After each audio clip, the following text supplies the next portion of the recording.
story from Hippo_Singularity. You want us to violate engineering specs and EPA regulations? That'll be $35,000. One last story about maliciously washing out concrete mixers. I was going to move on to something else, but one of the commenters from last week made me remember this chucklehead. So, I drive concrete mixers, and for those of you who didn't read my last post, or the one before that, concrete washouts and the policies and laws surrounding them are a breeding ground for malicious compliance. Portland cement is nasty, evil stuff. It's about 2/3 calcium oxide, also known as quicklime or caustic lime, which has a pH of 12.8. If it gets on your skin, or in your lungs, it can cause chemical burns. As such, there are serious regulations surrounding the containment of the water used to wash down any equipment used in concrete work. The site operator is ultimately responsible for providing the washout container, whether it is a rented metal bin or purpose-built pit lined with plastic, because the water isn't supposed to touch the dirt. Fines for failure to comply can be $10,000 per incident per day, or more if federal land is involved. Sometimes contractors develop reputations among drivers. This is rarely good because drivers don't chat pleasantly about previous jobs. They bitch.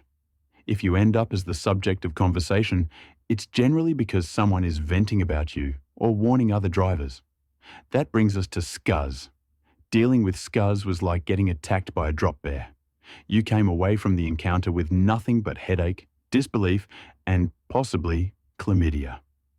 On my first encounter with him, he decided to randomly pull out his phone and show me the naked pictures his girlfriend had just texted him, and left me with the nagging urge to get the can of Clorox wipes out of my truck and wipe down anything he touched. When it came time to wash out, he told me to go over a couple blocks and use the dirt because it was all Noah's over there and nobody would care. I washed out in a bucket. This was before I learned of the kiddie pool trick, and made sure to pass that helpful information along to the driver bringing the next load, Les. Les looks like the love child of Grace Jones and King Kong Bundy, and has the unconscious ability to fill all available space in the room. The man can loom while kicked back in a lazy boy. He is something of a gentle giant, so depressed Simplex did not get fed through his own pump, but he failed to impress the big man with his antics any more than he had me, and the reputation started to build. So it's a couple years later, and Scuzz's company has hit a big score. They are doing both the grading and concrete for a local resort. By this point, nobody liked working with this company, primarily thanks to Scuzz. On smaller jobs, the senior drivers beg off and toss the rookies under the bus. Unfortunately, this new job is going to be too big for that. But hopefully, we won't have to deal with Scuzz. Putting him in charge of a job like this would be like appointing Thomas Migley Jr. to head the EPA. So, Scuzz is of course chosen as the on-site manager, and there is no way that this will not end in tears. Trouble starts from day one on the concrete pours. There is no washout. Instead, he digs a hole with a backhoe, has the trucks wash out into the hole, then buries it. This is incredibly illegal, but for the driver's parts, there aren't too many other options. It's the height of summer, and nobody is going to even attempt to wash out into a bucket, which involves climbing a ladder with a 20 to 30 pound bucket several times in 115-degree heat. We don't have time to do that with the required yardage anyways. Things come to a head halfway into the project. It's blisteringly hot outside, and Scuzz has vastly overestimated his crew's ability to work in the heat. Trucks are stacked up on the job for hours before pouring. The loads should be rejected, and probably would be if the inspector were on site. Scuzz doesn't want to reject the loads, however, because that's going to reflect very badly on him. Each rejected truck will cost the company about $1,000. So he instructs drivers to add water to 3-hour-old concrete.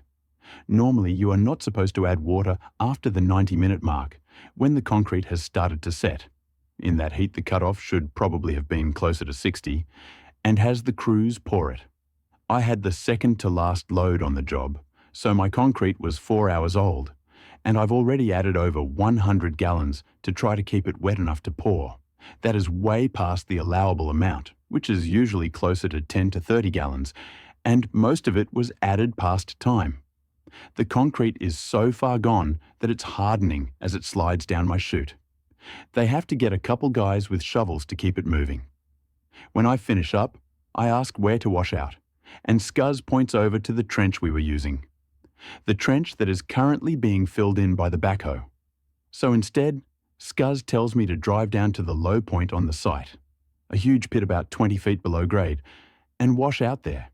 He'll have it scraped up with a skip loader later. Scuzz is not aware that the reason the backhoe was so furiously filling the trench was because the city inspector had just rolled up on site. In fact, he's standing on the edge pit looking down at me. I decide I have had enough of Scuzz. I look the inspector in the eye, stick my shovel in the chute, and, without breaking eye contact, slowly drag a small pile of concrete down onto the dirt. As it plops into the dirt like a corrosive cowpat, the inspector jumps into his truck and comes tearing down the ramp like Moses coming down the mountain, and he looks about ready to break a stone tablet over my head. Honestly, I'm not too worried.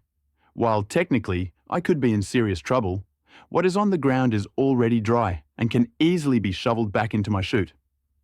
Unless the inspector goes on a complete power trip, the worst I am looking at is a dressing down. The inspector jumps out of his truck and starts swearing at me, asking what the hell I think I'm doing and threatening me with any number of environmental regulations. I kick the lump of concrete and it rolls. Then, with all the sincere and heartfelt feigned innocence I can muster, I explain that my contractor told me to clean out there as they did not currently have a washout on site. The inspector narrows his eyes and asks who my contractor is. I tell him, and the inspector starts swearing some more. Jackpot. As much as they are the enemy, and to be obstructed, mislead and stymied at every opportunity, inspectors are not stupid. They know exactly what kind of game Scuzz has been playing on the job site, and they have warned him more than once. The inspector looks at the muck in my chute and pokes it with a finger. It's hard and well over 100 degrees.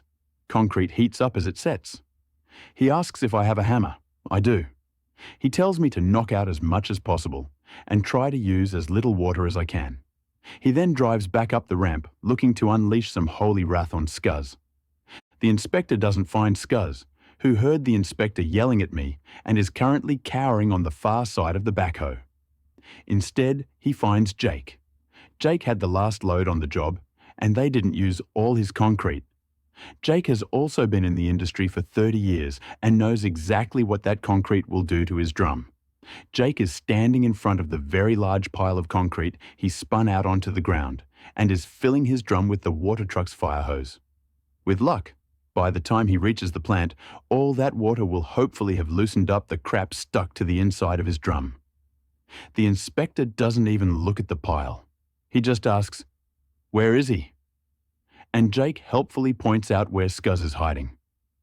When I finally leave, about 45 minutes later, Scuzz is in the skip loader, trying to break up Jake's giant pile of leftovers. The inspector has finally run out of breath and stopped yelling. But so long he is there, he decides he might as well check the concrete tickets. It's not technically his job, but he knows what is and isn't permitted. As I pass his truck, he is pouring through the tickets. And he's grinning. There is nothing cheerful or comforting in this grin. A crocodile would think it was a bit predatory. The last half-dozen concrete tickets all show more than the allowable water. A few more show that the concrete was poured after the load was expired. Jake's and mine both helpfully include timestamps showing that water was added after the load expired. The waves of schadenfreude are almost visibly emanating from the inspector's body. The inspector not only hit the company with 2 separate violations, one for each truck, he went for the maximum fine, since there had been prior warnings and the violations had been willful. On top of that, he gave the general contractor a heads up about the expired loads and overuse of water. So, in addition to the EPA fines, Scuzz's boss had to rip out and replace 150 yards of concrete. We never saw Scuzz again. TLDR. A problem contractor with a bad reputation grossly mismanages his site and tells me to wash out onto the ground. I start to do so in full view of an inspector and throw the contractor under the bus. Contractor gets slapped with $20,000 in fines and $15,000 in repairs. The malicious compliance was absolutely perfect, and it was executed strategically. OP saw a chance to hold Scuzz accountable for his blatant disregard of regulations, and by washing out in front of the inspector, he ensured the contractor faced major financial and legal consequences. Story from Aqualink 97. Boss presents a contract and says, "I can quit if I don't want to sign." So I do. I want to mention right away that I posted this on another sub, but it was removed because it didn't fit the rules. I've added some details to this post that I hadn't earlier because I didn't think they were relevant to that sub. With that out of the way, let's get into it. I used to work for a local youth centre, kind of. I won't name them. The story goes like this. The man who ran the centre knew a friend of my family, who told him I was going to college for graphic design and video. He calls me and lets me know that under the umbrella of the youth centre, he wanted to revive an old local magazine and wanted it to be run by youth. I was 18.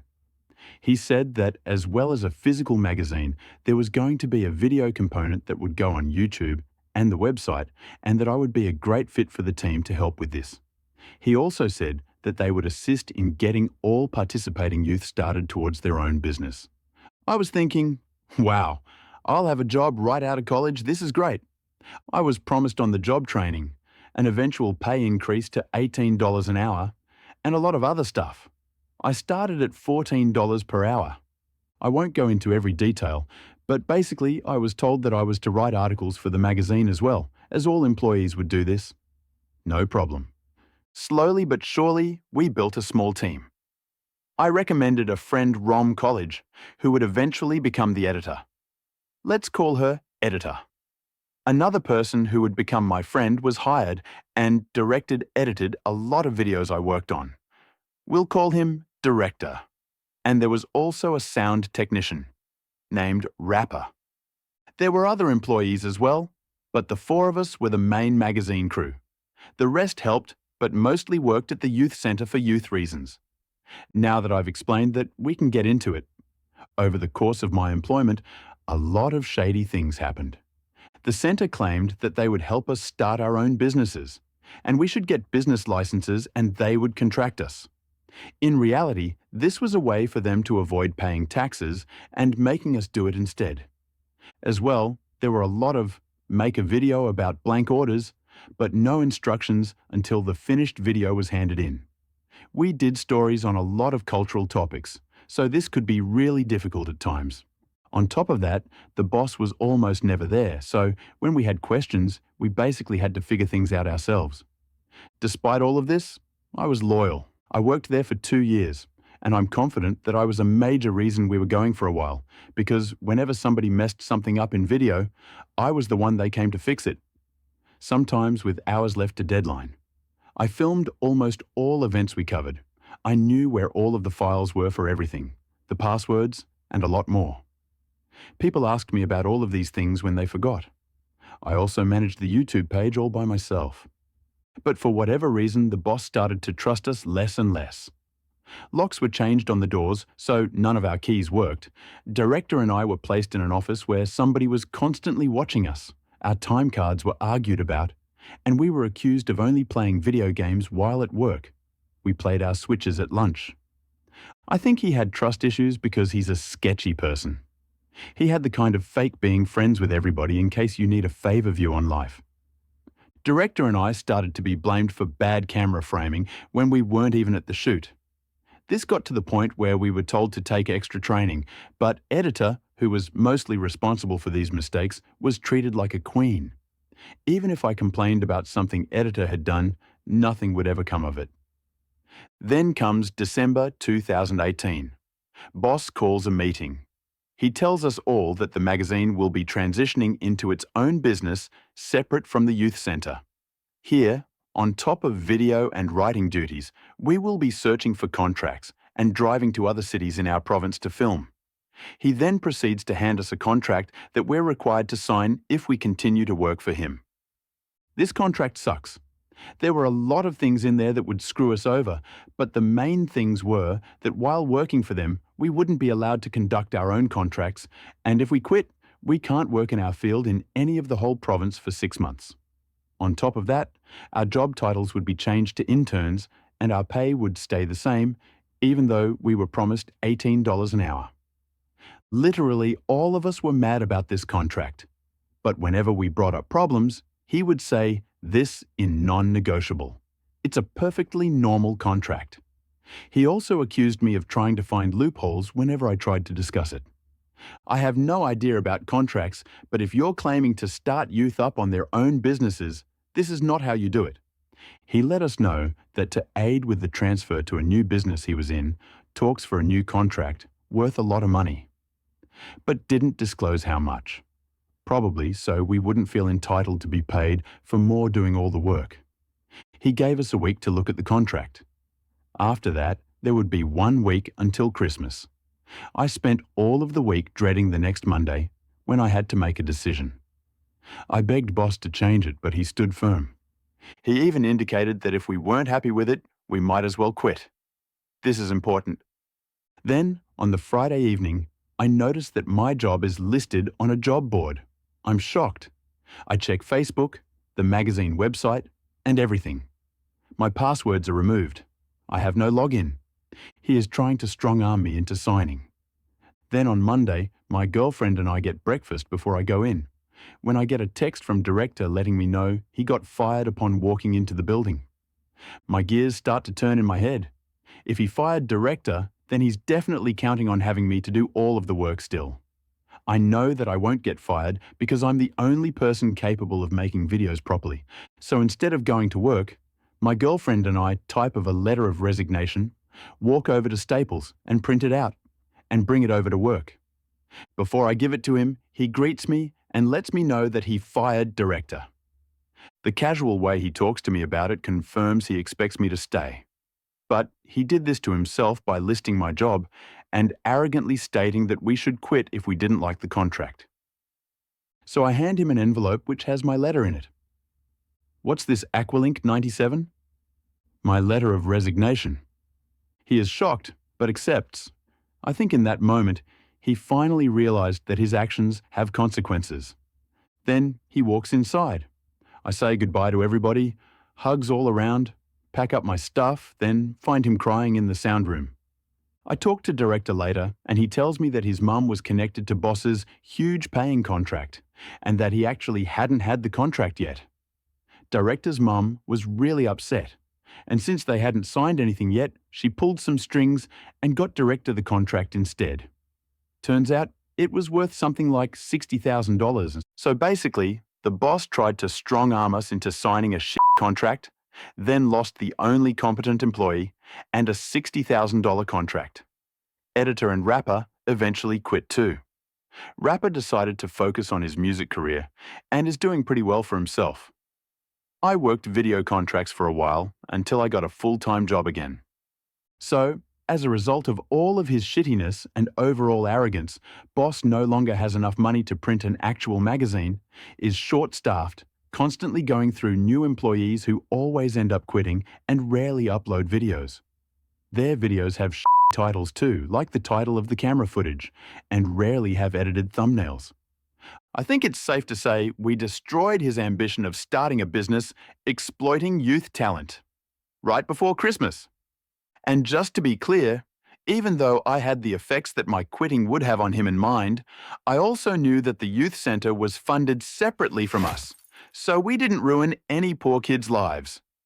It was a real roller coaster, and the revenge was really flawless, and it was executed perfectly. It was a perfect revenge for the boss who refused to give the facilities to his employees he had promised. He deserved to lose his competent and loyal staff. The cherry on the cake was that he lost a valuable contract. Such ungrateful people deserve these same consequences. Story from Remote-Syllabub 7412. Don't want my help? Sure. Go ahead and get yourself fired. First-time poster, long-time lurker, so please forgive any mistakes. TLDR, jerk is such a jerk that his own actions get him fired. A bit of background. A while back when I was still in high school, I worked at the local cinema to earn a bit of pocket money and experience. I stayed for a couple of years, working weekends when school was in session. I think it was halfway into my second year when the target of this revenge came into the picture. We'll call him Luke. Luke was a new hire and was just learning the ropes. This was common as turnover was high since we were all students. He seemed all right at first, and everyone was nice to him since we were all pretty close and knew one another from school, and we welcomed him in. I don't think even a week passed before the problems started. The first issue I heard of was that Luke was trying to flirt with one of the girls. Thing was, this girl was already in a relationship with one of the other employees, and everyone knew this, including Luke. That didn't stop him though, and eventually the girl told him to his face to cut it out. It only got worse from there. Now, I do my best to see the good in people and give them the benefit of the doubt. Despite what the others were saying, I still tried to get along with him. This unfortunately changed during the first real conversation I had with him. We were on break at the same time, and about 5 of us crowded into the little break room for lunch. I forget what exactly we were talking about, but I remember it was an uncomfortable topic, and Luke was using a lot of explicative. The break room was not soundproof, and there were patrons outside, especially children. I tried to warn him about using that language so loudly, and that he might get in trouble if a customer heard him. Immediately, his attitude toward me changed, and he responded with something along the lines of, "I can say what I want, I have the right to free speech, don't tell me what to do." What? Sheesh, okay, chill. I was just concerned, but you do you. A few minutes later, the convo had switched to high school, and Luke was raving about how Caucasians were the majority in all the high schools in our district.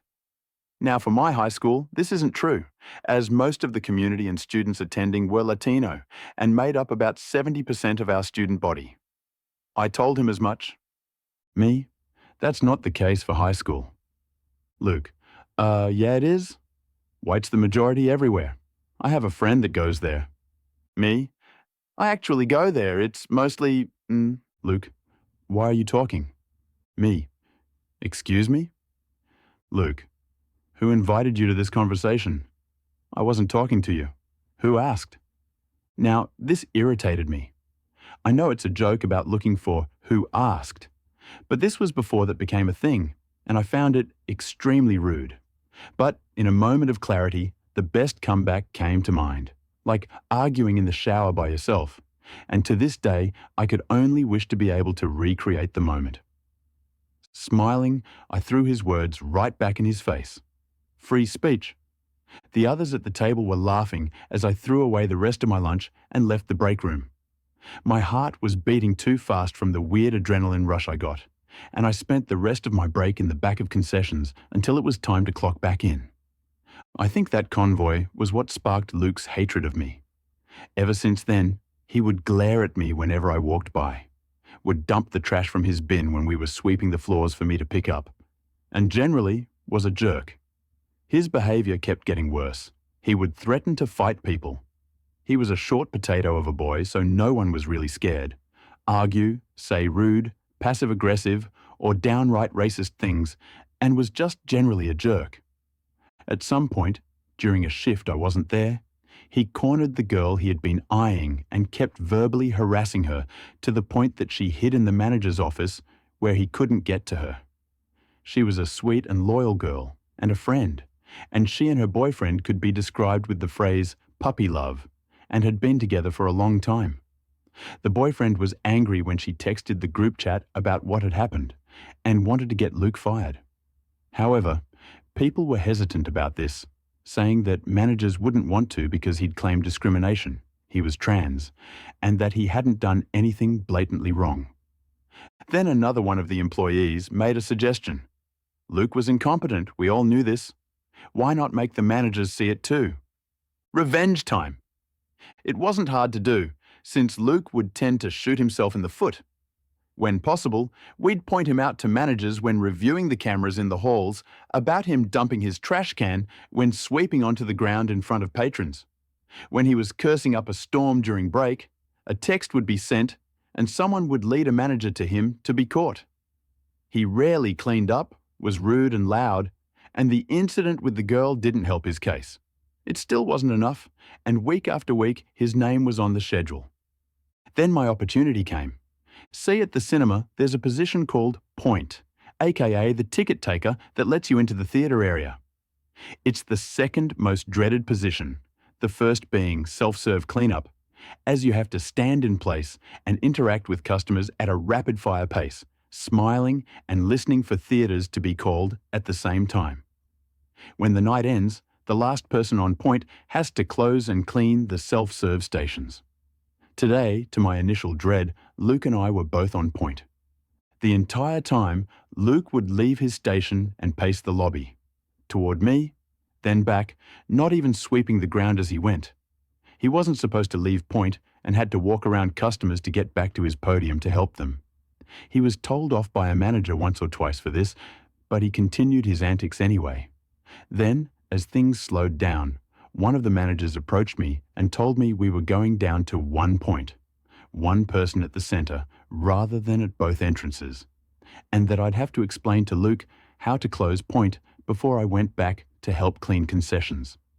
It had to be this way since I had already taken the sanitation test and Luke had yet to do so and therefore wasn't allowed behind concessions.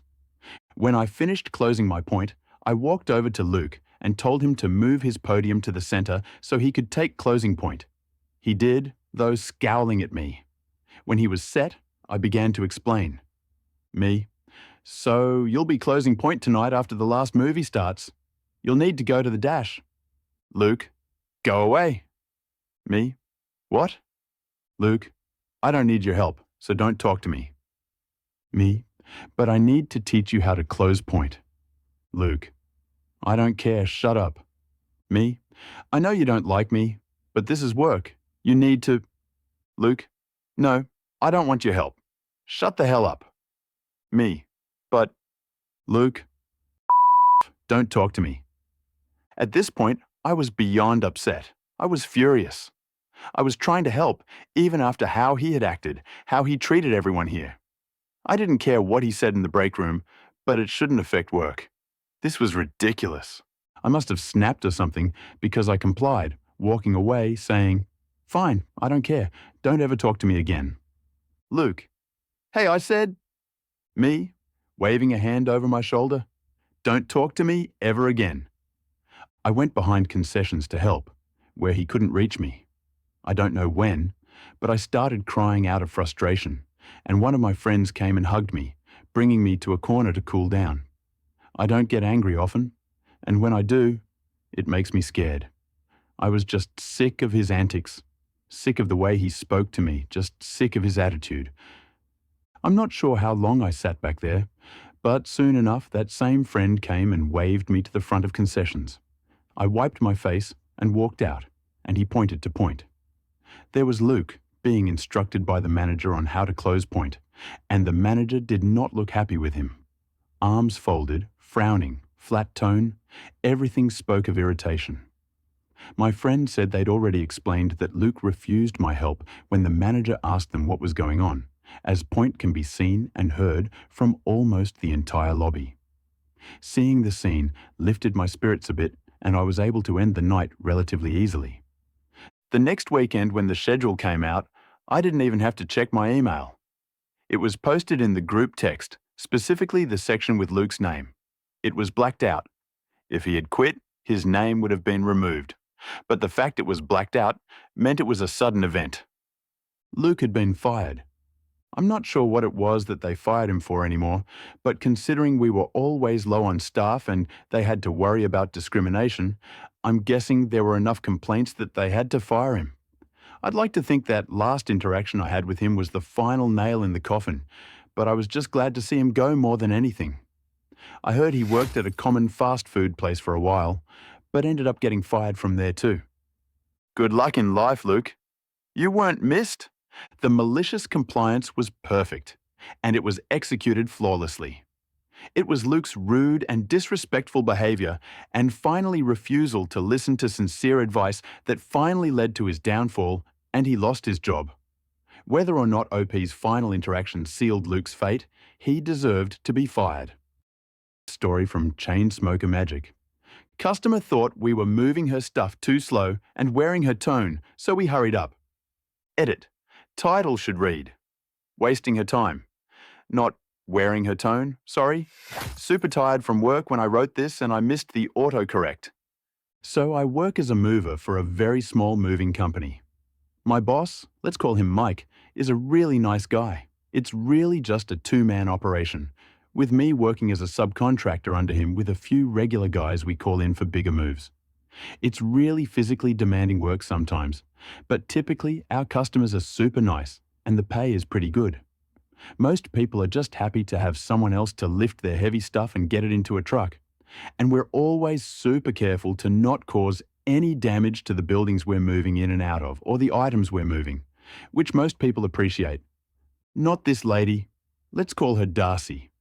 So Darcy booked a move with Mike and told him she had a small storage unit she wanted us to load up into a 20-foot truck. We said, no problem. As the date of her move approached, though, so did a huge snowstorm.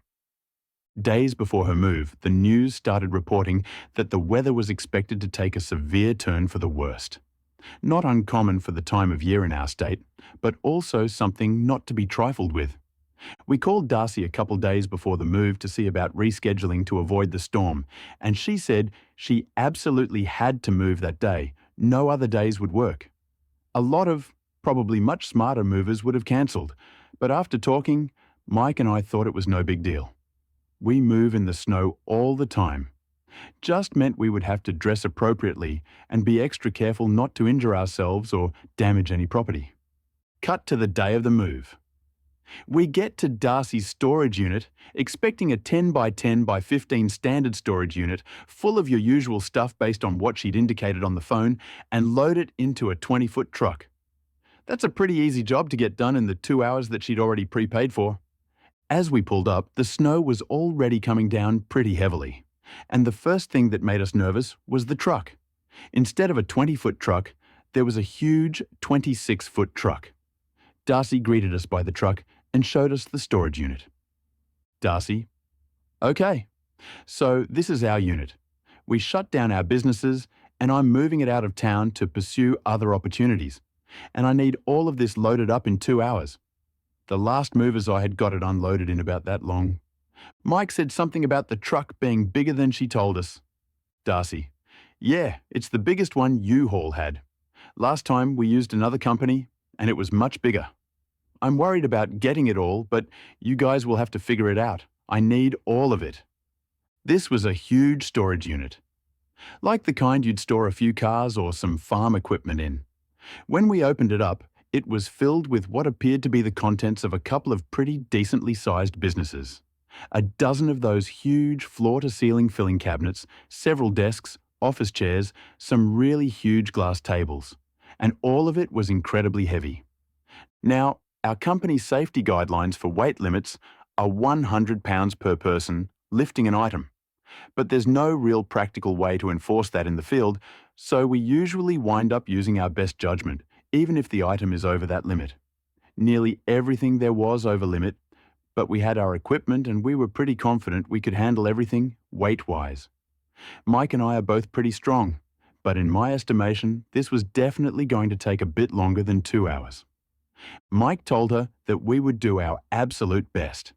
To be fair, he should have leveled with her then and there that it would take a bit more time, but he probably wanted to see if we could just get it busted out as quick as possible and see where we were at before getting the customer needlessly worried.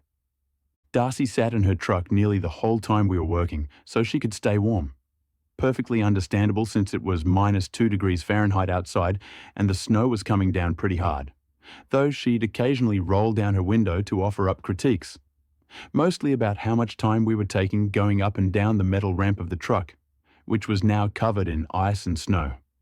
About an hour and some change into the move, Darcy gets out of her truck and starts chatting with Mike about her previous movers and how they did cause some damage to her stuff, but they were so fast. It was weird.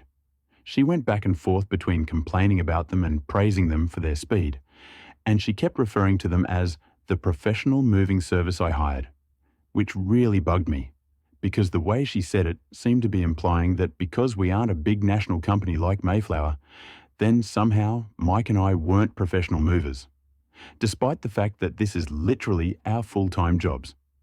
Now we're far enough into this move that we could tell this was going to run long. Mike decides it's a good idea to let her know that it's probably going to take a half hour or so longer than expected, which was still a feat considering how much there was to move and how well packed this truck was. I pride myself on playing a mean game of truck Tetris. Darcy was not having this. She started to get upset and started saying how we were just trying to get more money out of her, and we were dilly-dallying. Yes, those words actually left the mouth of a grown woman. Then she starts in on how the professional movers got this same stuff unloaded in 2 hours. It should take the same time to load it. Mike explains to her that unloading always takes less time than loading, because you're moving it into a bigger space and you don't have to pack and pad the stuff to fit into a truck. I also mentioned that there's literally a blizzard coming down and we're only going to go a little over. She gets quiet and seething. Mike can tell how angry she is and lets her know we won't charge her for any extra time since it's not her fault the weather's crappy. He also brings up that they damaged her stuff and we've done a pretty good job. Darcy, I don't care. You said 2 hours. I expect it done. Just get it done. I'm going to leave you guys a terrible review. She stomps back to her truck without saying a word. I'm usually pretty chill, but I was already getting increasingly mad at this woman. Her yelling at my boss and calling us lazy when we were risking our health and safety to move her stuff in a blizzard was just too much for me. Mike thinks about this for a moment. I know customer reviews are super important to us as a small business. The booking site we use highlights the last handful of reviews, so a bad one takes forever to stop showing up as basically the first thing people see when they click on your page. So I'm expecting Mike to try and keep her happy, but instead he just grins and turns to me. Mike, it, you heard her. Cue malicious compliance. She wanted it all loaded in 2 hours? That's exactly what we do. The front half of her truck was loaded up neatly, with everything padded and stacked tightly floor to ceiling to keep it from moving on the road. I pride myself on my ability to load a truck properly and safely without wasting any space. The second half of her truck was the worst, jankiest truck I've ever loaded in my life.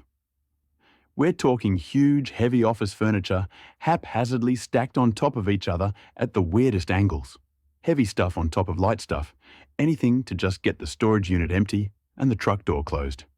We even stacked really heavy office chairs on top of glass tabletops. By the end of it, the truck looked like you'd ask Escher or Geiger to draw you a picture of an office. I just want to be clear. We've never intentionally damaged a customer's property, and we never would. We pride ourselves on our professionalism, courtesy, and specifically our ability to get your stuff where it's going safely. But the particular combination of unsafe conditions and this lady's outright disregard for our safety and feelings was just too much. And technically, we didn't damage anything. Nothing was broken when we closed the truck doors. But literally the first bump in the road, or decently tight turn, was definitely going to cause hundreds, maybe even thousands of dollars in damage. We closed the truck door and walked over to Darcy's truck and let her know. Mike went to her truck. He told her that we were done and that he wasn't going to charge her at all for the move. She insisted that she's not poor and doesn't need charity. And Mike just said that it was clear that she wasn't happy and that he didn't need her $150. That's right, we charge $75 per hour. So the extra half hour we needed to do it right would have cost her a whopping $37. He cancelled the job and refunded her what she'd already prepaid.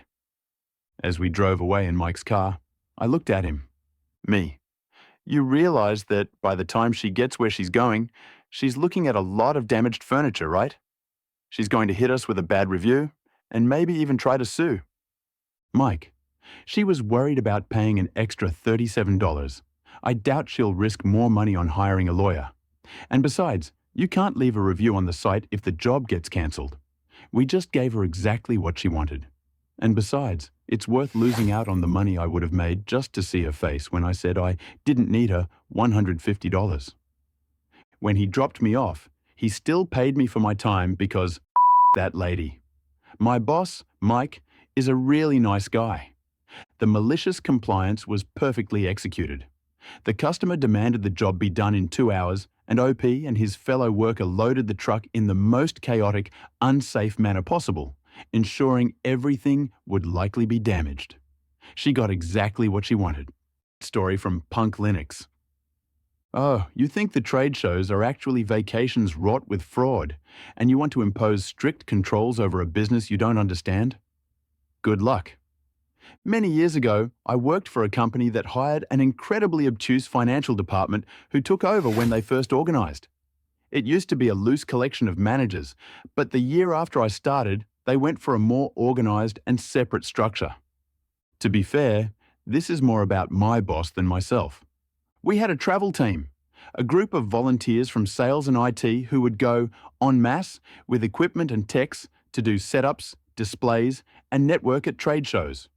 We had a booth, some sales guys would be there, and networking would commence. There was always a set of volunteers from the IT department, because some of the shows would be in big cities, and you'd get to attend vendor events, parties, and hang out with the sales guys who were mostly gay alcoholics for some reason, and super fun. There was a kind of seniority to who got to volunteer, but nobody really complained, and everyone got rotated who got to go. You got to go to DEF CON last year, it's my turn now. Okay, fair. The travel team lead was also a volunteer position, but commonly someone high up, like a manager.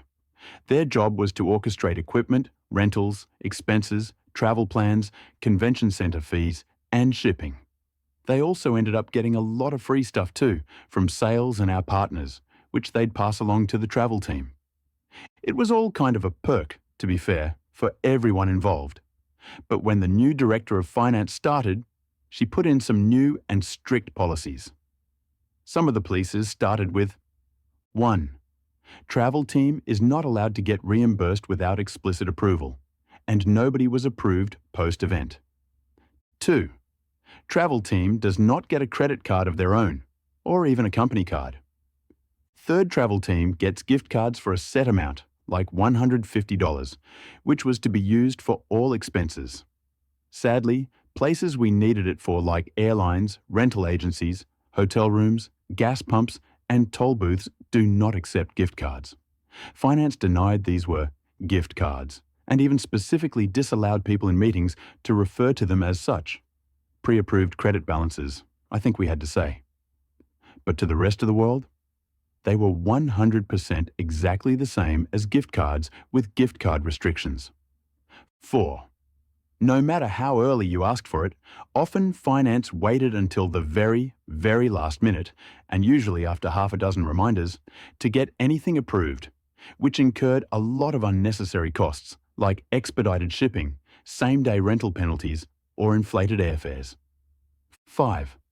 If they forgot, it was your fault or your manager's fault for not reminding them enough. Okay, you reminded them 4 times to buy the team airline tickets and it wasn't done?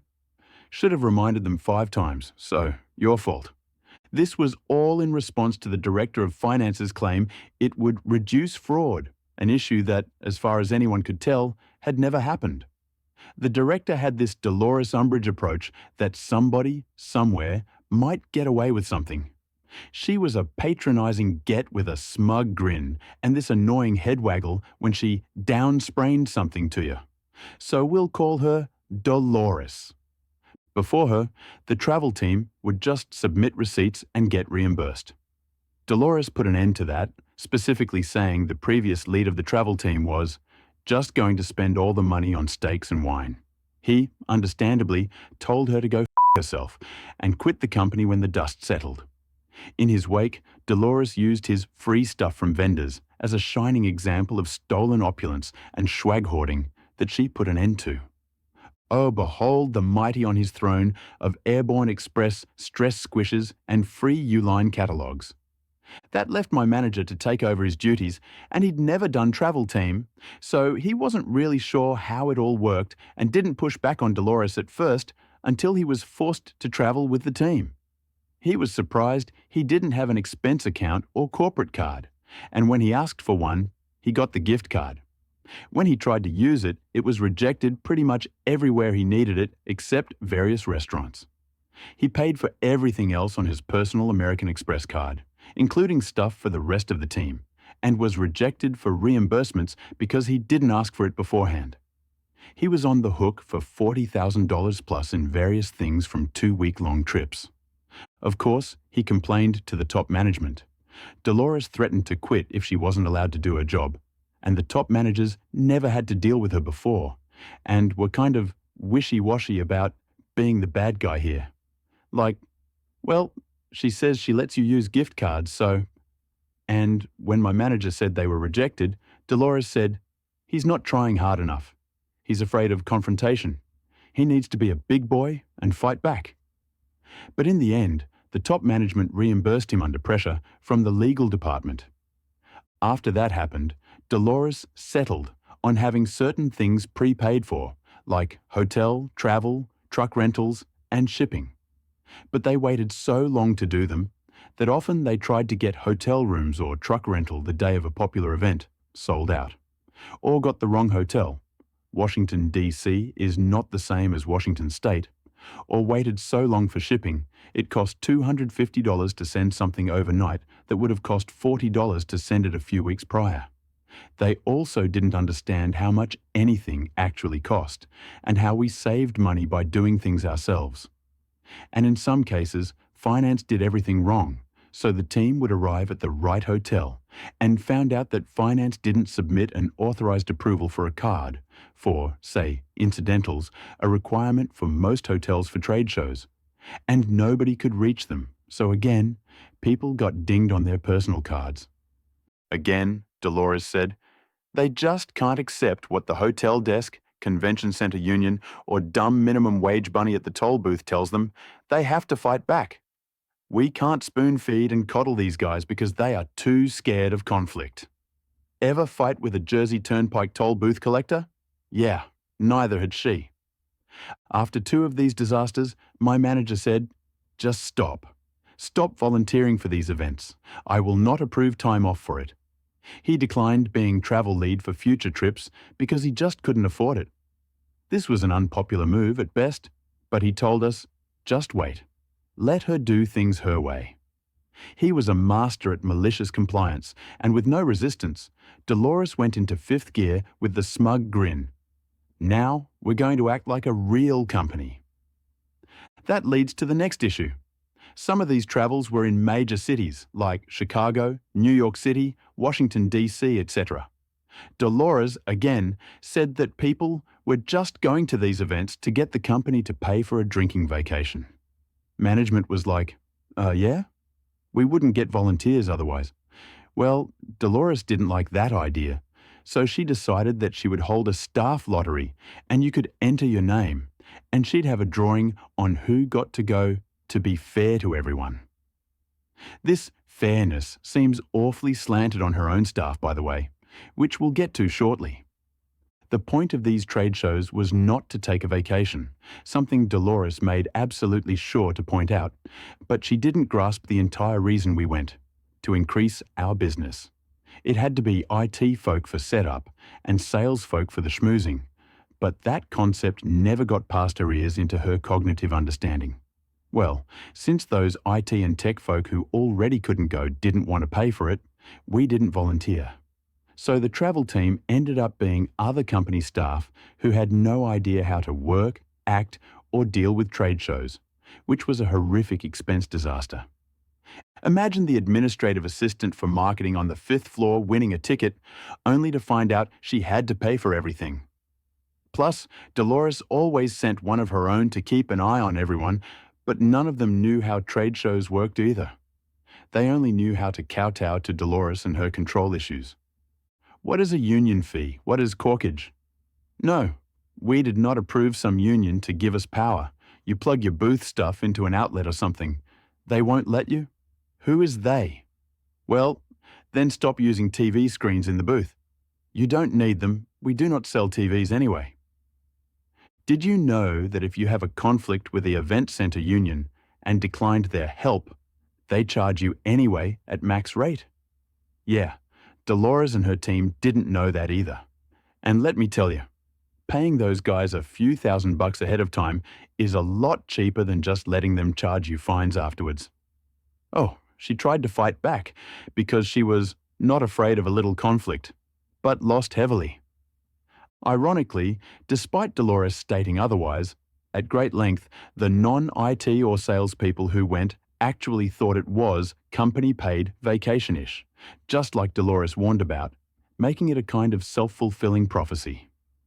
The fact they had to work was surprising at first. Then, after that word got out, nobody would enter into the lottery, so now they had no volunteers. So Dolores assigned them to interns. Interns. I could write an entire novel from that disaster alone. Imagine sending a bunch of college kids to Vegas, telling them they had to pay for things, and putting them in a job conflict situation where they were guaranteed to lose. I am sure many laws were broken. Dolores then had to send along chaperones to manage it, who were more of her finance department flunkies, and our company ended up with massive fines for various issues, including paying bail for the interns. Because the interns got into so much trouble, Dolores started hiring room monitors for the hotels, and fully legal adults had to go to the show, work the entire day at the show on their feet, then check back into their room. She also put 4 to 6 people to a room too, like they were a high school band or something. She even had breathalyzers bought for it to make sure nobody was drinking. Adults? She treated adults like this.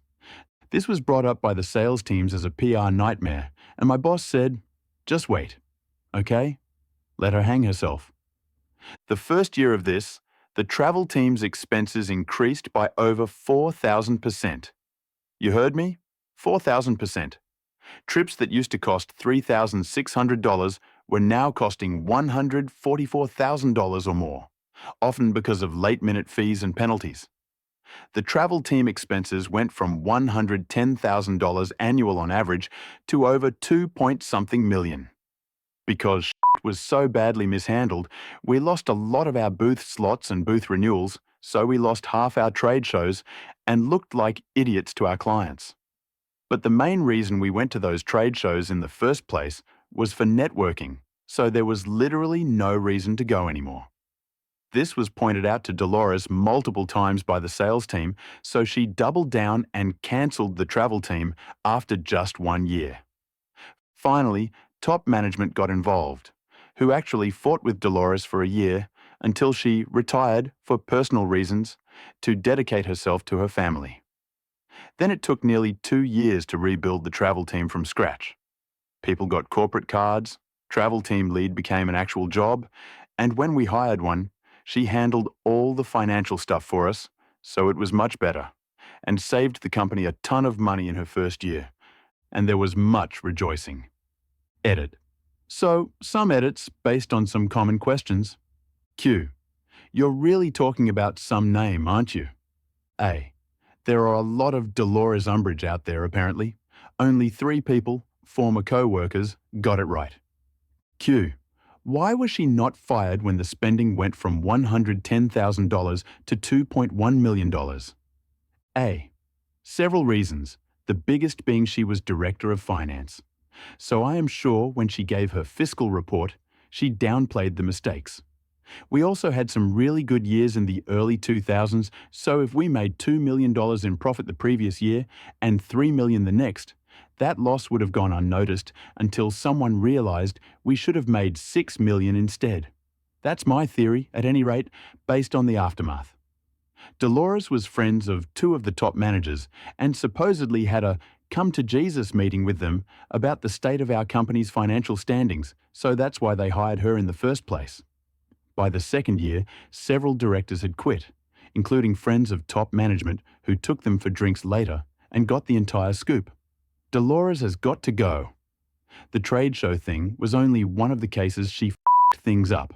She also completely hosed one of our major supply chains by low-balling them and making a few enemies that nearly destroyed the company and gave away some of our more lucrative contracts with vendors to competitors because that broke their anti-competitive clauses.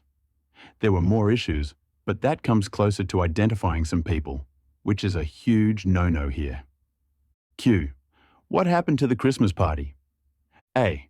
The Christmas party wasn't nearly as interesting. She just didn't have one. This was near the tail end of the whole, now we're going to run this like a real company fiasco.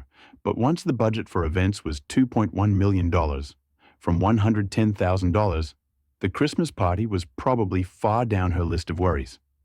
I don't even think she knew she was supposed to have one. Some people think she was funneling that money to cover up the massive expense increase for the trade show fiascos, but I can't imagine that those budgets were from the same pool. I think around November, people started asking, don't they have a holiday party every year? But nobody knew who was doing it. Usually the three people who were a huge part of it in previous years, we no longer with the company. They had quit, mostly because of Dolores. But even they didn't run it per se. They hired and catered it out at some fancy hotel locally. Our fiscal year was January to December, so December was huge for tying things up, and this was her first year running fiscal year-end stuff. She came on board late in the previous year, and so the finance would have been normally very occupied anyway. Q. How was she let go? A. She just gained too many enemies in the company. It took a while, but after she had been with us for a year and a half, she accumulated too much negative drag on her inertia to get things done because there started to be a very strong passive resistance. This caused her to spiral out of control and try to start a coup which gained no traction and singled her out as being mildly unhinged, to say the least. By the time her second anniversary came and went, she started taking sabbaticals until one of them became permanent. Her assistant took over, but then was let go, and they brought in some consultant group who started a new financial team. They were the ones that suggested someone have the table team lead as an actual separate paid job. The woman who got hired and ran, that was amazing. Q. Is it true she tried to sell keychains and pens? A. No one asked this, but a former co-worker reminded me that she was appalled we were just giving away some of our normal booth freebies like stickers, pens, shirts, and keychain flashlights. She demanded we charge at least a nominal fee for them, but IIRC, nobody followed that mandate.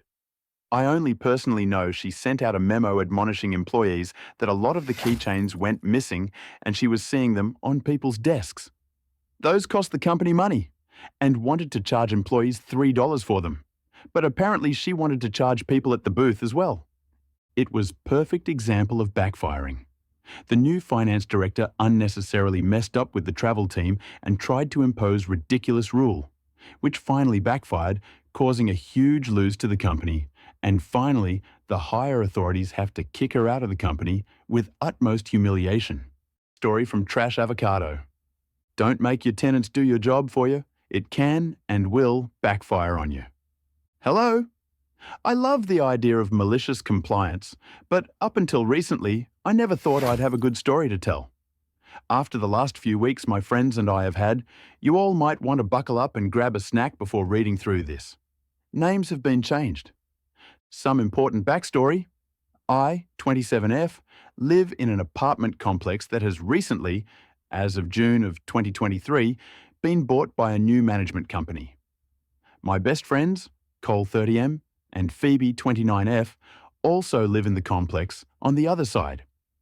Over the course of the new management's reign, they disabled the resident and rent payment portals we all were using and swapped us over to new portals.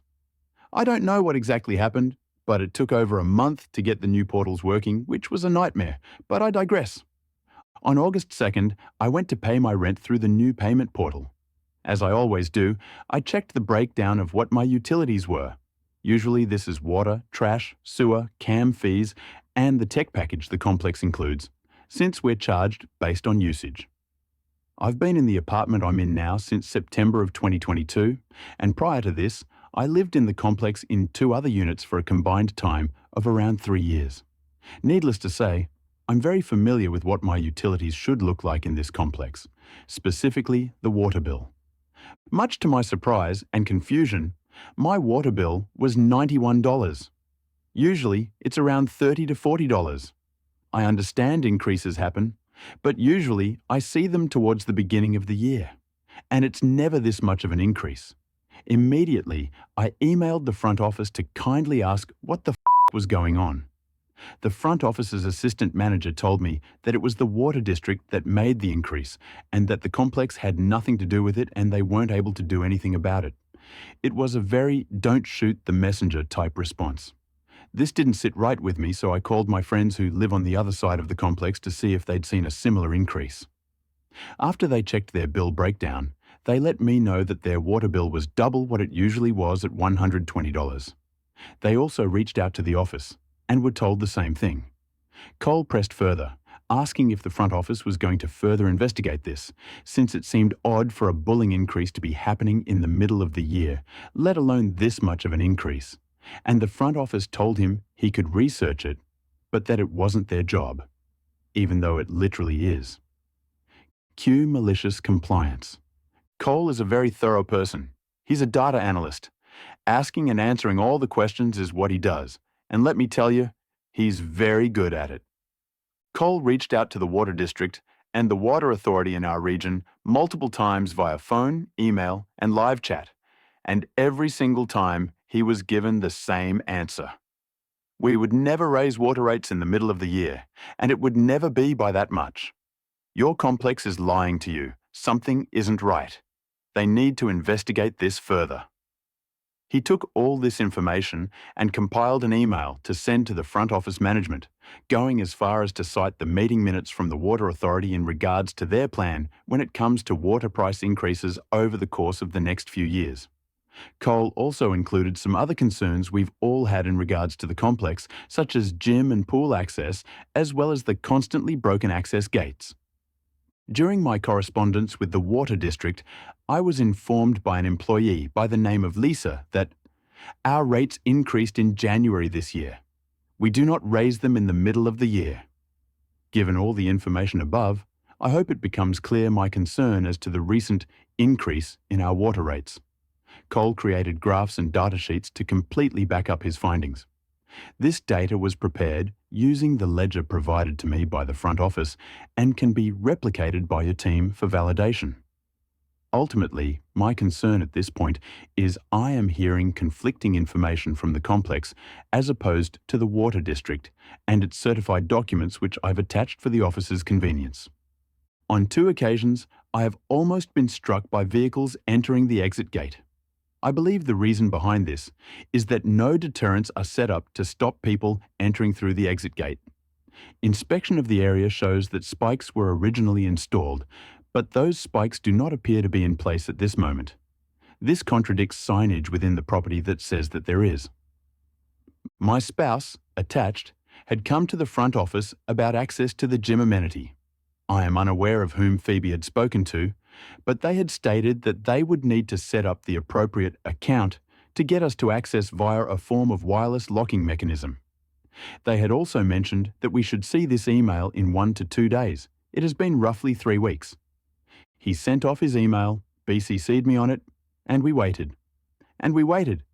Eventually, Cole went back into the front office for some kind of update, and one of the front office workers informed him that he might be able to call our utilities company, UB West, for further clarification of what was going on.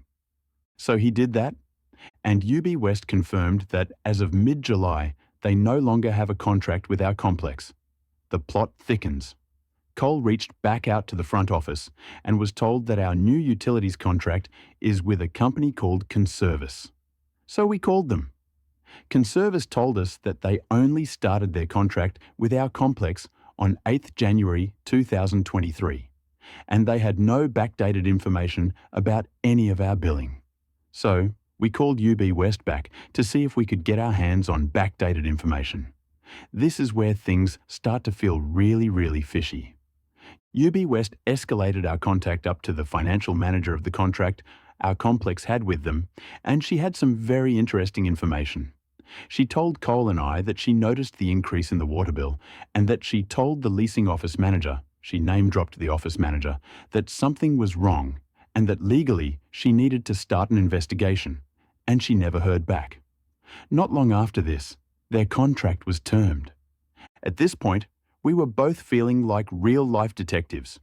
We looked into how the water bill is calculated and issued out to residents for the entire complex. And the more we looked into things, the less things made sense with what the front office was telling us. The conflicting information was jarring. At this point, the front office seemed to be getting very annoyed with our persistence, and they told us that if we should take our concerns up with corporate. So we did.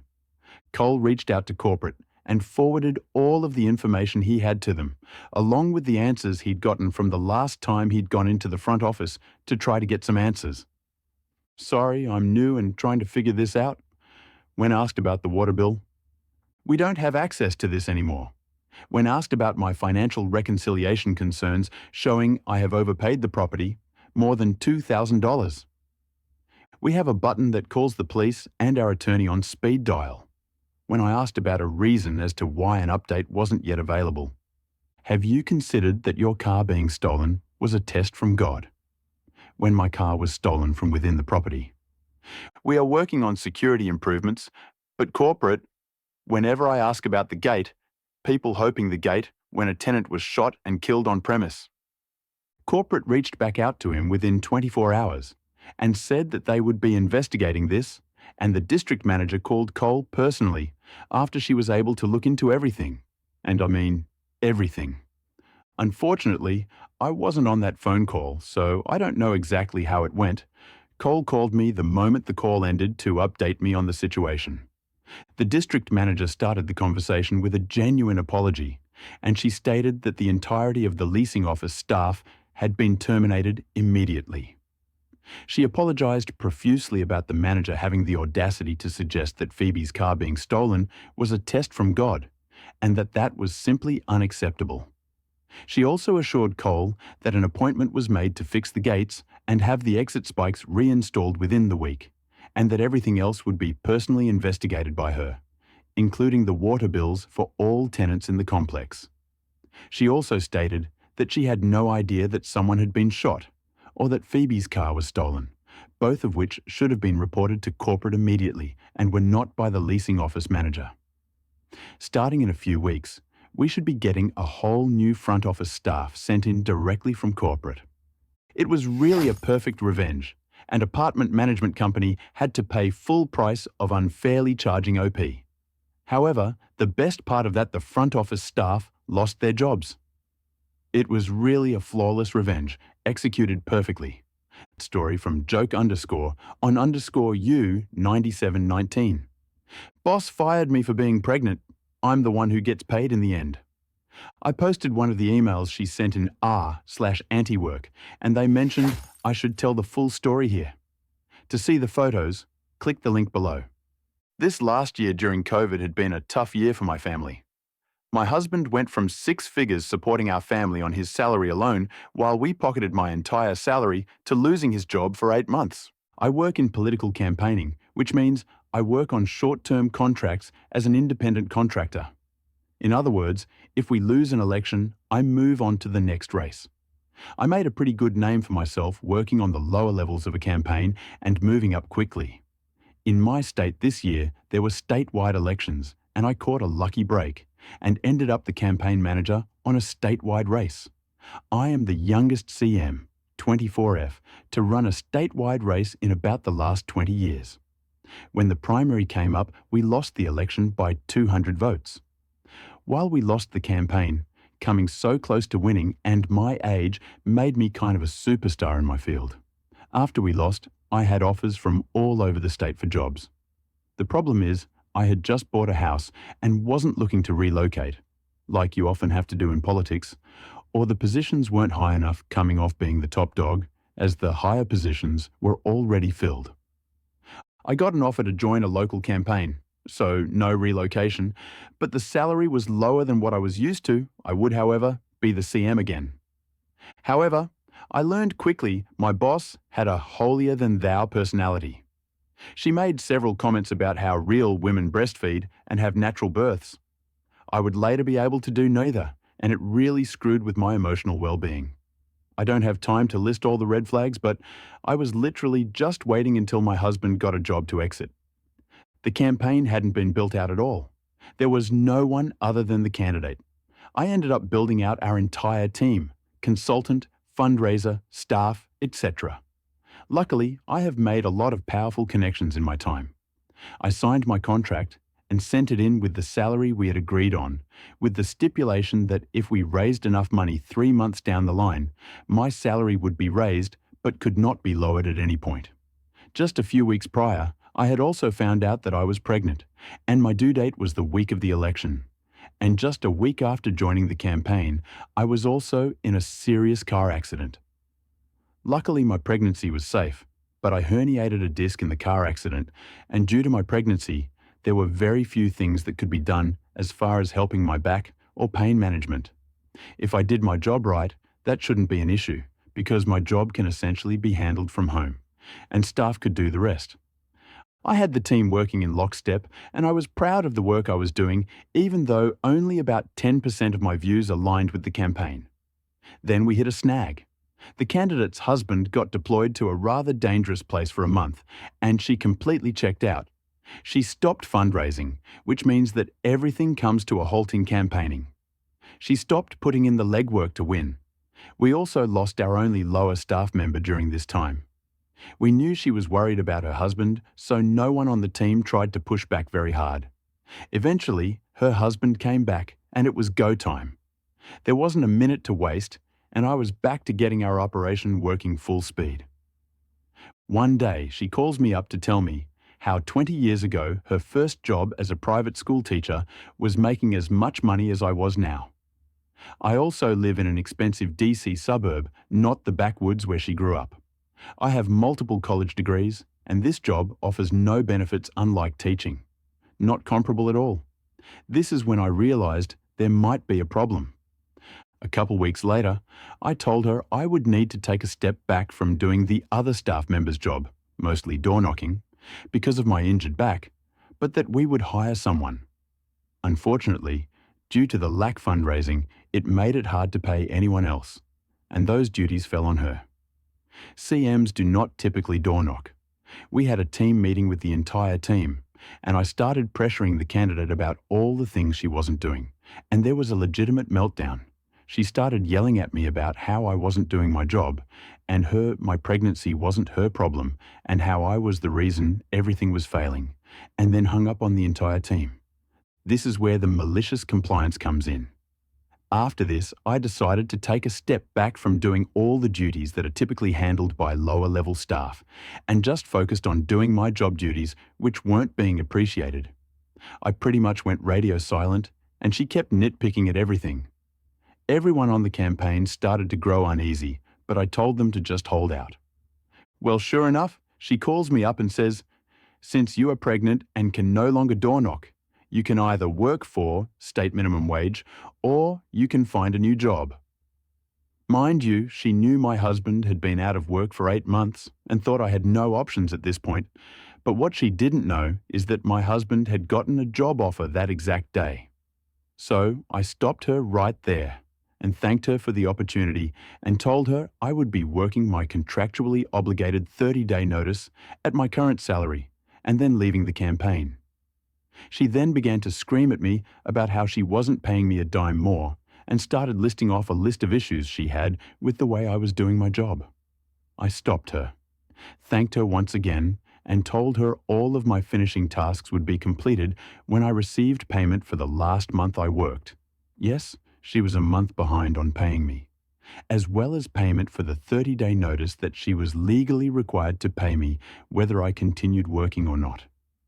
I waited a few hours and she never finalized my termination in writing, so I sent her a termination letter thanking her for the opportunity and once again repeating everything we had discussed on the phone.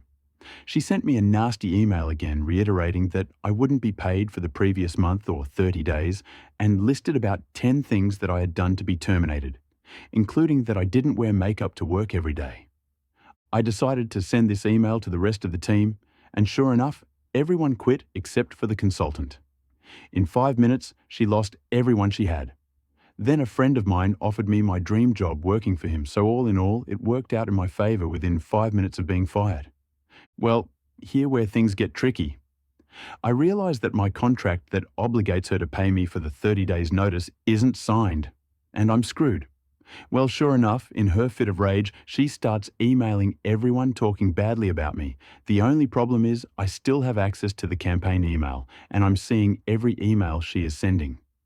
Emails saying that she wants to keep me on staff, but that I need to take less money, and that I shouldn't have been dishonest about my pregnancy. So clearly I wasn't doing my job that badly. She just wanted to pay a pregnant woman less. She also asks the consultant for a list of things that I did wrong on the campaign so that she will have cause not to pay me my contract. I notice that the consultant never replies to this email. He tells her that if she wants to fight it, to send him a copy of the contract, and he will have a lawyer take a look at it. Well, sure enough, she sends him a signed copy of the contract, and once again, my contract is valid, and she now has to pay me my severance. She has given me every piece of ammunition I need to get paid at this point, as well as wage a discrimination suit for referencing my pregnancy as a reason for termination. I hire a lawyer. She continues to pester me about turning over all of my work. The thing is, since I'm an independent contractor, I only owe her a final product if I get paid. I reiterate that she isn't getting anything until I've been paid, and she can take it up with my lawyer. She begins slandering me to everyone I know and continuing to send emails about me that I'm just collecting. She then starts calling every friend she has to bully me into giving her what she wants. My response to all of them is, talk to my lawyer. In one final-ditch effort, she has the consultant call me begging me to turn over the stuff. The problem is that the consultant and I are personal friends, and he's really unhappy working for her but has contractual obligations. I tell him to tell her the same thing. Talk to my lawyer. 5 minutes later, I get a call back from him saying that she has fired him because he refused to throw me under the bus and make up excuses for my termination when he believes I was wrongfully terminated. She fires him too, and now he's out of his obligations. He also tells me that the lawyer she sent the contract over to said to pay me. In a matter of 2 weeks, she is once again at square one with no one on her side. She is out of money and struggling. She finally emails me at 11 p.m. that she is willing to pay me. It's nighttime and I don't work for her anymore, so I decide I don't need to respond at that moment. Well, she starts calling me incessantly and texting me, all of which I'm ignoring. By the time I wake up in the morning, I have 20 texts and 5 missed calls. I tell her that I will need to talk to my lawyer at this point, and I'll get back to her after he responds. Well, she goes nuclear. 20 minutes later, I get a call from the police. She is claiming I have been embezzling campaign funds and stealing her data. I have to get my lawyer on the phone and explain the whole situation and why this is a BS claim. I offer the bank account information for the funds she claimed I stole and proved that they were sitting right there in her account. She just doesn't know how to access them, because I'm usually the one who does that. The police officer thinks she is nuts at this point, because she is, but then informs her that it considered larceny to withhold my pay and asks me if I would like to press charges. I say, if she refused to pay, then yes. Within 2 days, I received a check in the mail with my payment, and I turned everything over. The funny thing is that my 30-day notice pay was actually more money than if I had finished out the contract with the reduced pay she wanted to pay me. I got an extra $700 and didn't have to work for her for the remainder of the time. She ended up losing her election in a swing district by 15 points. Edit. For those of you wondering, I left campaigning and will never go back. If you want to hear my thought on politicians, check out the link posted above. I am not proud of my job, nor did I love it. But a girl's got to eat, and good luck finding a company to work in America, for that isn't at the very least morally questionable. Edit 2. Thanks for all the upvotes and awards, guys. I didn't think it would get this much attention. I'm just tired of women being treated like they can't be good employees and moms. On the plus side, more people have upvoted this post than voted for her on election day. The malicious compliance was perfect and was executed brilliantly. OP, despite being wrongfully targeted for pregnancy discrimination, cleverly leveraged her legal rights and remained professional, securing both financial compensation and personal justice. The boss's actions backfired spectacularly, leading to her downfall. Story from what_I_wonder. High school bully, fired and arrested. 6 years later. Hello people of r/malicious compliance. I was directed here by another user from r/pro revenge and was told it might be better fitting here. Repost. Warning. It's long and boring with a short ending. TLDR at the bottom. Backstory. I went to school in a predominantly white area, and being white myself, I had it pretty easy. Parents who cared for me and my activities, friends who respected each other, and all around a normal HS experience. Not really important, just want to paint the picture. Like all high schools, I was bullied, not a big surprise. I'm your generic nerdy white boy with glasses. I had a small friend group and generally never caused problems. Where it begins. There was this group of popular kids in my school who were on the football-basketball team and always caused trouble. Whether it be fights or bullying, they never got expelled and were what we called super seniors, students who get held back in their senior-junior year until they graduate or turn 19. They had a bully boner for my friends and me, but it never fazed us. We were used to it over the years. This was our senior year, and we were all trying our best to maintain our grades and whatnot when I started a class called Engineering Physics second semester. I took AP Physics the year before, and my teacher recommended it to me since he also taught that class. I noticed very early on that it was taken as a blow-off elective for people who thought you just build cool stuff and pass. Needless to say, it was. But the tests were physics-based. So we took them with partners. One day I got paired with one of my friendly neighborhood bullies, who we'll call Chad.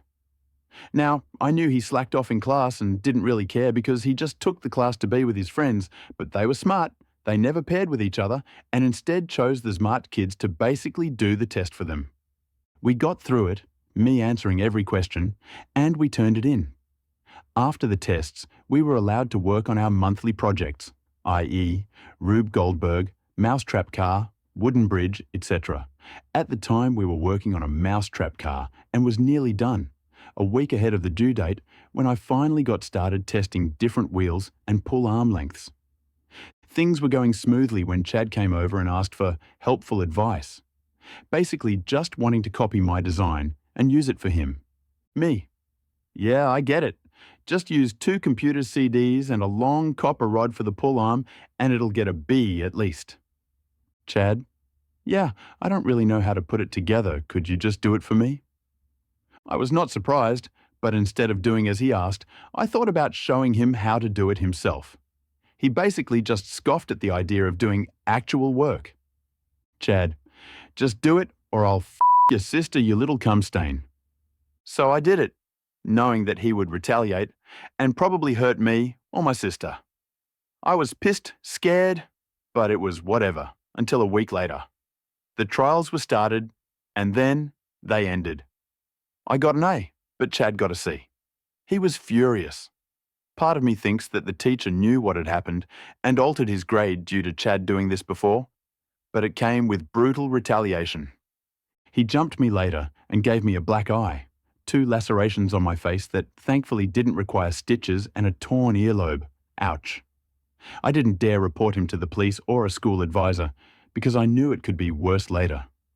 I healed after a few weeks, but I swore if I ever saw him again, he would regret everything.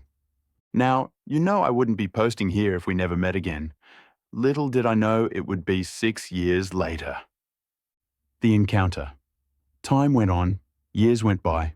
I secured a job with a security company after my associate's degree and make decent money. I mainly deal with truck drivers 95% of the time and have only written 3 major incident reports in the 4 years I've worked there. Day was normal, no problems, until enter Chad. I didn't know at the moment he came in, but it was him, 100%. I found out after he handed me his license. I knew because he had this one for 3 years, obviously expired, and I remembered his putrid, disgusting bile face. The memories came back. I hadn't thought about Chad in years.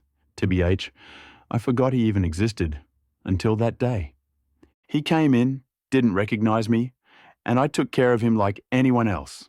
Except he has to come back to me when he leaves with his outbound trailer, so I thought of what I could do to make him remember me, to make him hurt like I did. Now I graduated with a degree for criminal justice, so I have a pretty good understanding about laws and regulations in my state, and since his license is expired, I thought I could use that to my advantage. So I basically told Chad what trailer to pick up and where it was. He went and grabbed it and brought it back to me. Me. Hey, sorry, but I gave you the wrong trailer. We are using that one later to fill a load, and the site manager just called me about it. He gave me one of those. Really? God, you are wasting my time, looks that I get all the time. Chad. Look, man, I'm almost out hours and I need to get out of here. Can't they just reassign it? Me. No. Unfortunately, once a trailer is assigned, blah blah security talk. I told him he needed to go get a different one instead. This was true and not part of my plan, but I rolled with it. He kept nagging about how it will get him fired if he doesn't take his break on time and that he is already on his dispatcher's watch list. I loved when he told me this. I was going to do whatever I could to make him waste as much time as possible. So I called our yard dog, YD, a driver on site who moves trailers in and out of dock doors, and told him a driver was refusing to drop their trailer and that he needs to be escorted off the property. The YD came and stopped in front of his tractor so he couldn't move forward and told him to unhook immediately. For a second, he waited outside of his truck, yelling obscenities and stuff. Eventually, the YD and I went into the guard shack in case he got violent. Chad. This. Big mistake. Chad jumped back in his truck, drove around the YDs when he was in my guard shack, and left as fast as he could. I was already on the phone with my supervisor, and he told me to call the police. Trailer theft is a felony in my state. So I did. Told them the tractor number, his name, and a description, along with the trailer he had and his general direction of travel. About an hour went by before I had a police cruiser show up and asking for me. He questioned me on the whole who, what, when, where, and how. He told me that he was caught up to eventually and was arrested. They needed me as a witness and to make a statement for their report, so I made sure to mention myself, noticing his expired license and everything else. To the best of my knowledge, Chad will be getting at least a year of prison time, as felonies are a 1-year minimum, and fired from his trucking company. Granted, I technically just did my job, but I made sure to be as detailed as possible and make sure he pays for what he did to me all those years ago. TL, Dita. Bully from school beat me up. I see him at my job 6 years later, and he breaks the law and is now in prison. Thank you for everyone who read this. Hope some of you got a kick out of my experience. And remember, if someone's job is to tell you what to do, just do it. I hope to have updates when the trial comes around, if it ever happens. But the officer told me for the most part, my statements should be enough for them, and I might not even have to go to court. But I sincerely hope I get to. I'd love to see his face when the judge slaps a sentence and remind him of the past and what he did to me. P.S. Who's the cum stain now, Chad? The revenge was flawless and executed strategically. The OP seized an opportunity to take revenge by legally using Chad's expired license and breaking the rules, resulting in his arrest. The best part is that OP ensured justice was dispensed without doing any illegal or immoral thing. Story from Can I Please Be a Cat? Take you to court? Why, I didn't know you felt that way. This chain of events started almost 20 years ago and involves myself and a notoriously snooty national real estate agency. There is a bit of background leading to the MC incident, so please bear with me. This all occurred in Queensland, Australia. I once rented a property through an agency from 2004 to 2006. Due to my ex-partner's explosive and violent temper, we had been handed an eviction notice. There was damage to the property that was unfixed at the time we were evicted.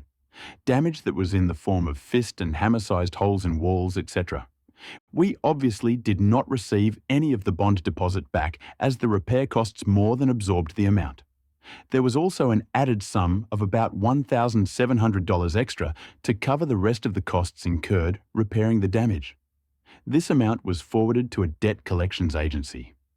This collection amount was in both of our names as we had jointly been on the lease agreement. I was not upset at the agency. They were just doing their job by being a good advocate for the owner of the property at this stage. Taking the bond and charging us for the repair was standard and not nasty, vindictive, or overkill in the slightest. My anger came later. Although I must admit I was a bit miffed to be duly held financially responsible for the damage caused by my ex, but due to the nature of the joint lease, not much could be legally done.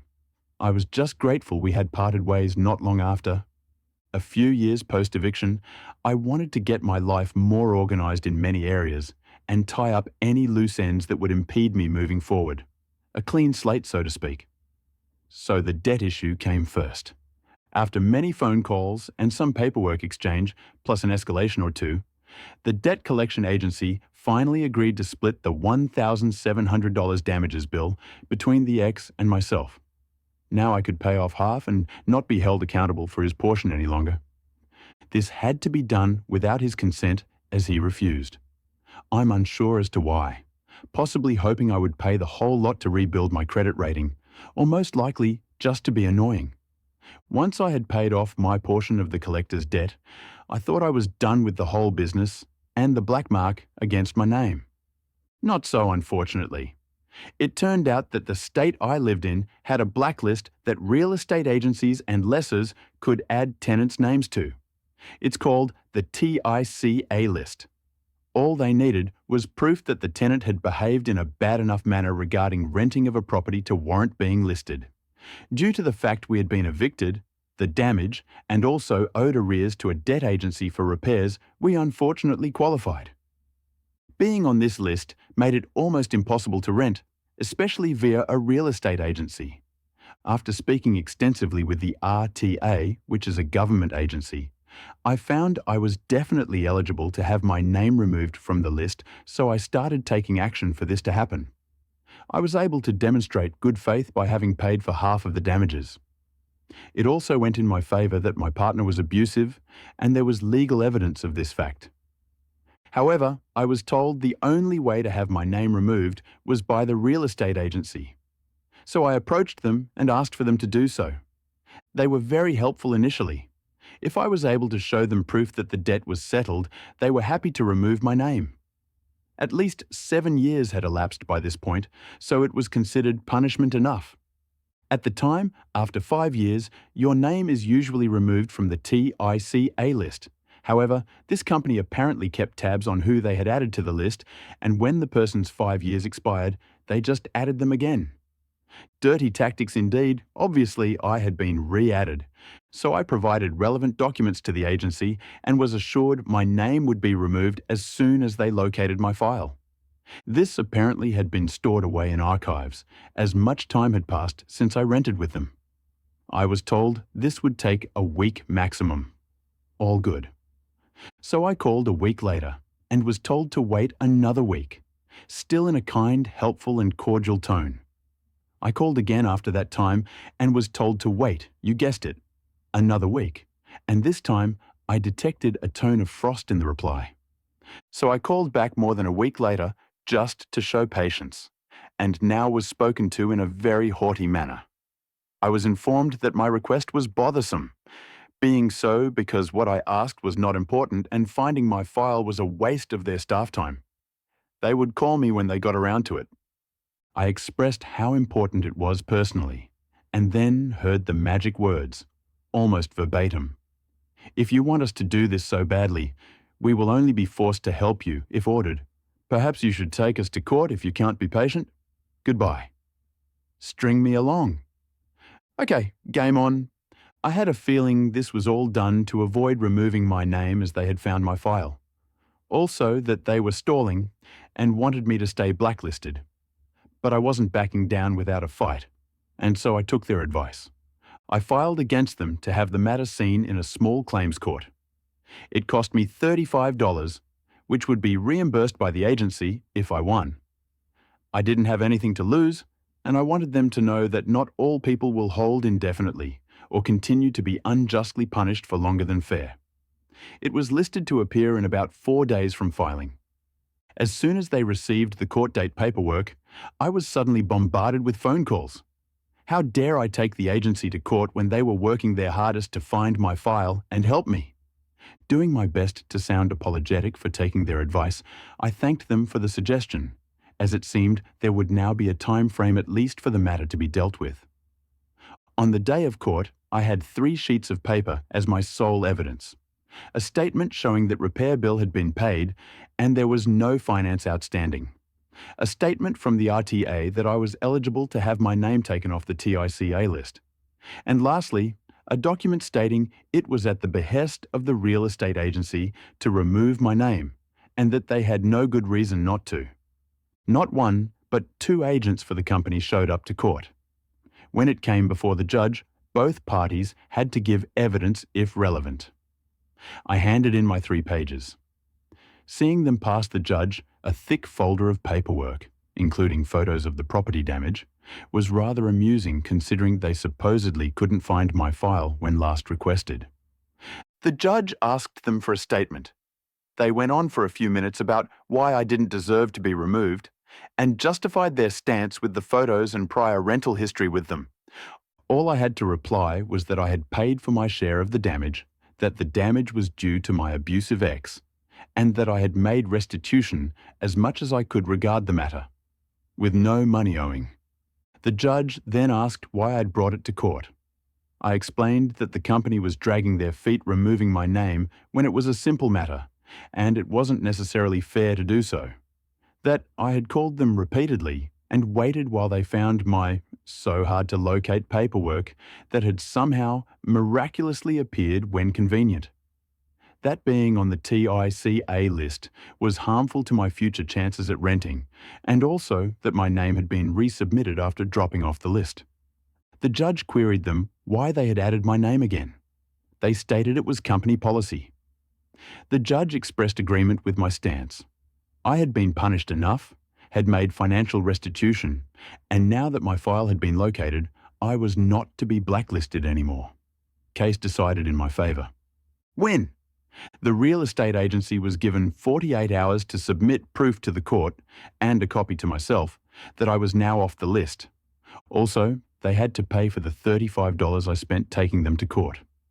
The pair of agents walked out in a huff and was on the phone out in the hallway immediately after vacating the courtroom. I floated past them as I was on a justice high.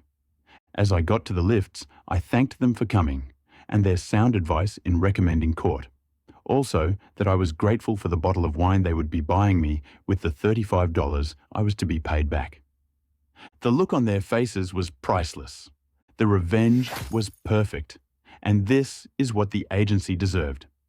The agency wanted to blackmail OP and extract money from him, but OP stood for his right, and through legal means, he inflicted a stunning revenge on the agency.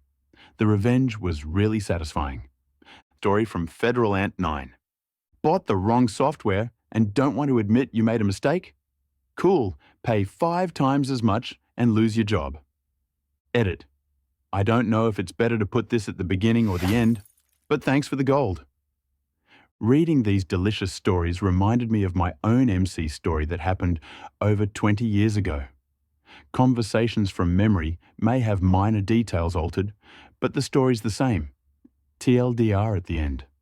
I had worked about 2 years at this point for a MSP, at the time called a systems integrator, and they generously paid for the engineers' techs to obtain industry certifications.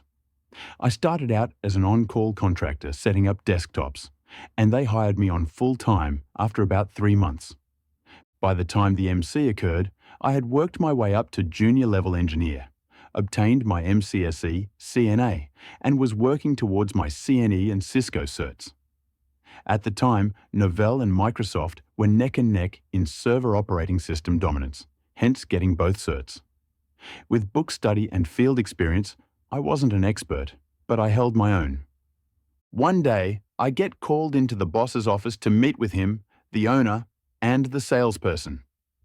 The owner told me with a gleam in his eye that the company just landed a major, high-profile client, our city's pro basketball team, and they've agreed to give us a small task to prove ourselves. I was to install and configure backup software on their Windows server, important later, and test to ensure it works. The team offered the carrot of not only signing a long-term support contract, but also a recommendation to their business partners and other teams if I was successful. This was definitely within my wheelhouse. I figured 1 hour tops, in and out. I showed up to the arena, checked in with security, and I'm escorted to the business office area. A lady we'll call Karen comes out and introduces herself as the CIO. Karen spent the first 45 minutes of my time there to take me on a grand tour of the business office. I saw the owner's offices, the GM's office, her office, pictures of framed autographed jerseys, the nearly empty trophy case, and the big glass window that overlooks the court. She even said I'm welcome to eat lunch in the staff dining area. She then said she's taking me to the server room. In another circumstance, I would have considered the tour a treat, but 3 things. First, I had another client to see that day, and this was messing up my schedule. Not a big deal, I can have the office call the client to move the visit back a little. Second, the team hadn't exactly been playing championship caliber basketball except the last 2 years prior. Before that, they made the playoffs twice in 15 years and got their heads kicked in both times. Third, my favorite basketball team is this team's rival, so it's cool, but I'm not over the moon. Then she asked if I was ready to see the server room. We turned a couple of corners and she unlocked the door to a really small office. Boxes stacked in one corner, spare furniture in another. At the back wall sat an old-school CRT monitor hooked to an old-school KVM switch box on a desk connected to 2 tower computers sitting side by side on the carpeted floor. Right next to the monitor sat a stack of network switches with spaghetti of cables that ran haphazardly up the wall and into a removed panel of the fake ceiling. On top of the towers sat a box with the backup software. Karen waved her hand at the setup, pointed to a sheet with some handwriting on it, said, "I should have everything I need, and she'll be in her office if I had any questions." She left me to it, and after I called the home office to reschedule my other client, I started assessing the situation. I quickly saw the first problem. The NetWare server was already set up to run backups, but going by the status report date on the screen, backups hadn't been running for months. The software was only an add-on module to backup email folders. Using the credentials on the sheet, I logged into the Windows Server running Exchange to handle all the email. I tried to look at different settings, and I quickly realized I only had limited permissions. I logged to the novel server, and I didn't have enough permissions. I walked back to the CIO's office. So far, Karen's been pretty chill, but suddenly, Karen flipped the Karen switch on. Maybe I didn't seem impressed enough with the tour. Me? 2 problems. First, I need admin permissions to do the work you need done. Second, ... Karen, why do you need admin permissions? Me? To install and configure the backup software? The software also? Karen, why can't you just use the accounts I gave you? Me? Because they don't have enough permission? Also the backup soft ... Karen, my other tech, let's call him Paul, uses those accounts fine to run the backups. Why do you need extra permissions? Picks up the desk phone and dials. Hey Paul, could you come to my office now please? Thanks. Me, probably because he has backup operator permissions. Higher permissions are needed to install software. Speaking of which, Karen, after Paul knocks on the door and enters, have you had any problems with the daily backups? Paul, number, why? Karen, Federalent 9 here says he needs extra permissions to install the backup software. Do you agree? Paul, looks side to side. I'm not sure as I just handle the desktop. Karen, if Paul can manage backups with those accounts, I don't see why you can't install the software, Federalent 9. Me? How did you install the software originally? Karen, all of this was set up before I started here, and I was brought in to clean this entire up. Me, is there anyone else who manages the servers? Karen, no, it's just me and him. Me, I see. Would you come with me, please? I need to show you something. Karen, why? Me, It's easier to show you than explain. Karen rolls her eyes, gets up from her desk, and motions for Paul to come with. We all go back to the server room. Me? Okay, first let me ask. My understanding is you want the backup software installed on the Windows server, right? Karen? Of course, so it can perform brick-level backups of the email. You guys said you were sending one of your best. How do you not know about backups? For those who don't know, brick-level backups at that time, not sure what it's called now, meant the software allowed the backup and restore of individual emails, not the entire email database. So, if someone deleted one email and wanted just that one restored, that could happen instead of restoring, overwriting the entire database and losing new emails processed since the last backup. It also saved a lot of time. Me? That's why I'm asking. You bought an add-on module for the novel server, showing her where it says on the box. I can't install this on Windows. Karen snatches the box from my hand. I called the software company myself and ordered it from them directly after I told them the setup here. Are you saying they lied to me and sold me the wrong product or made a mistake? Me. No, I'm not saying that as I wasn't part of the conversation. I'm only saying this is for Novell and I can't install this on Windows. Karen. So they sold me the wrong software? Me. Can we go to their website or call them? Karen rolls her eyes. Fine, let's go back to my office. Back at her office, she sat down, went to the website while I stood behind her, then spun around to me with a smirk on her face after a few mouse clicks.